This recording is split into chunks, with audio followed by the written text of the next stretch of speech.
All right, welcome to my channel, YouTube fans. Hope everybody's doing good and having a great day or night, wherever you're located out watching this. But here's the project. It's a Maxum MAX, looks like an IM. It's a 2000 SC. Let me see if I can zoom in on it. 2000 SC. The project I'm working on today, I ended up getting this boat for a fair price. It's a cuddy cabin. I mean, it's a nice boat, and when I'm done, it'll be really, really nice. But I mean, as you can see, you've watched my channel. I work on boats from time to time whenever I get a chance to do it. But let me just give you a quick overview here. So there's the trailer. Trailer's in excellent shape. The boat hull itself is in pretty decent shape itself. I mean, it's got heavy oxidization. Looks like it's got some dents and some dings. Looks like they tried using Bondo or something on it. And they obviously weren't familiar with how to repair boats the correct way, I guess. But whatever, it doesn't matter. I'm not here to judge anybody. However you do it, you do it. But if you look right here, you can see I've got all the transom out. I've got everything torn apart. There's the tank for it right there. Let's see, come over here.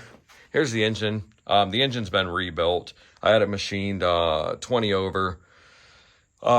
New rings, pistons,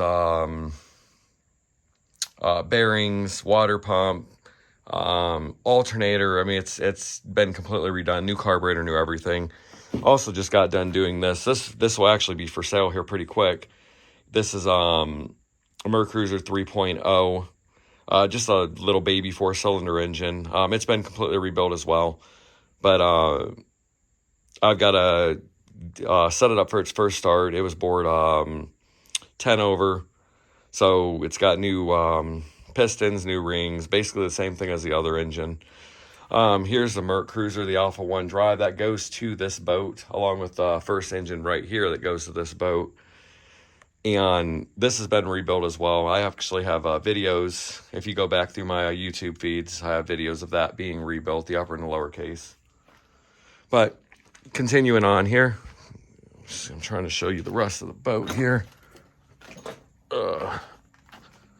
So, I mean, you can see it's got scuffs. It's got all kinds of craziness going on with it. I mean, this is, I don't know, this, to me, people would look at it and be like, you know, it's not something I would do. But for me, this really isn't a big deal. There you go. Now you can actually see Maxum on the decal there. And it's spelled MAXUM sc2000. But let me show you where I'm at here. All right. So I cut everything out. This is where I'm at right now. Just so everybody can see. I don't think I've ever posted a video showing the stringer system before I actually glass it in. Up there, it's got original gauges, but the gauges are so old and decrepit now. I ordered a new set of digital gauges. So I've got those. Those are going to go in. I've got the wood sitting right here for the new flooring. I've got fiberglass. I've got all the chop strand. I got 1708, and I also got chop strand itself. But I just wanted to show everybody what a typical boat's going to look like when you first get your stringer system set in. So if you come right here, this is my project today. I got everything set in. Come back through here. Here's your transom. Here's all your pieces that you can see as you go along and you get your levels across these floors. You make adjustments all the way down to make sure that these pieces here, all the pieces got to sit flush against the floors. There cannot be any bowing up or sitting above the floor in any way. Now, if you've noticed here, just to give people an idea of how I do it. I'm sure other people do it differently, but I do it my own way. If you look right here, you can see how these are literally puzzled together. So if you look right here, you can see this has been notched here, and then it's been notched here. So these pieces effectively sit in and they lock in on both sides. Now, you're probably asking, why is there a gap here and here? That was intentionally left because there's a piece that goes across here, all the way down the whole center here, to bring the level up to here, and then to bring the level up to here. So it adds like more support for the floor. There was a couple modifications that I chose that I'm going to do to this boat as well.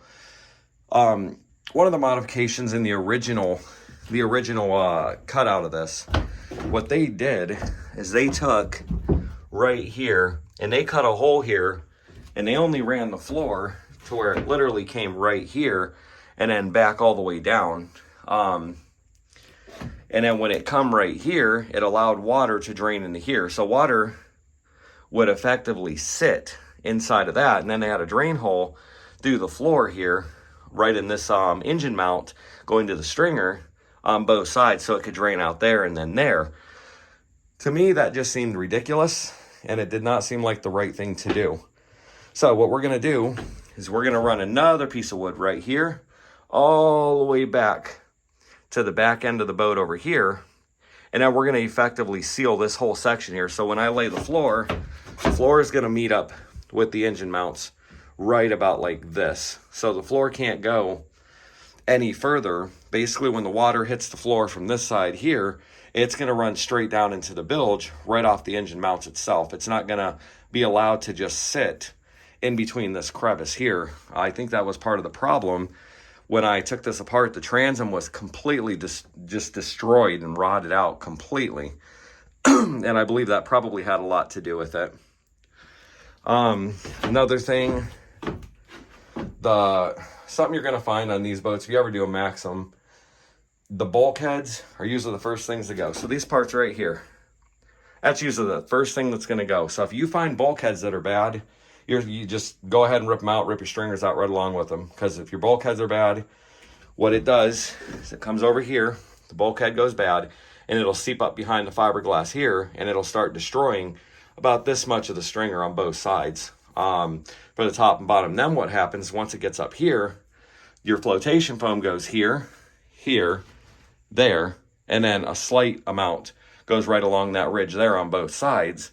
What happens is water gets up behind it, and then water soaks the flotation foam. At that point, the foam's trash. So, I mean, you might as well just go ahead and get rid of that too. Let me see if I can show you the inner cabin of this thing here. So here's the inner cabin. I mean, you can see I've kind of just used it as main storage unit right now.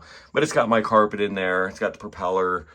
It's got any equipment that I have or may need. I've already checked everything in here to make sure that there was no water intrusion up there. Thankfully, there wasn't. And what stopped it is this bulkhead right here on both sides was still in really great shape. So luckily for me, they were in good shape. Now right here, there was a little water that got into that foam, but that foam only goes up about another 8 inches. So what I'm gonna do is when I go to fiberglass this, I'm gonna pull all that old flotation foam out, and then when I dump the foam, I'll lower the front bow and allow the foam to head on in. In the meantime, another thing that I'm going to do with this boat, just to make sure that there's no further issues with it, it's going to get fiberglassed all the way down the whole entire thing. So it's not just going to be the stringers. I'm effectively going to fiberglass the whole bottom.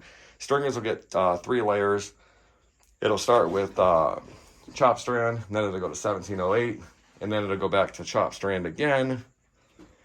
Something I've noticed, if you're using one of these little oscillating tools, you'll get this right here. If you cut too far, I don't know if you can see it, but you can see where I literally went through the floor. If you get that, don't fret. It's not a difficult fix. It's actually pretty easy to fix.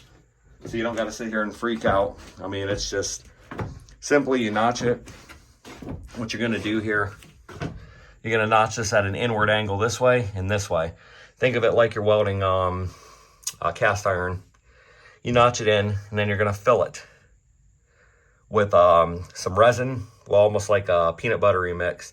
And then you're going to lay chop strand, lay 1708 on it, and then come up. That's why it's all ground up across here.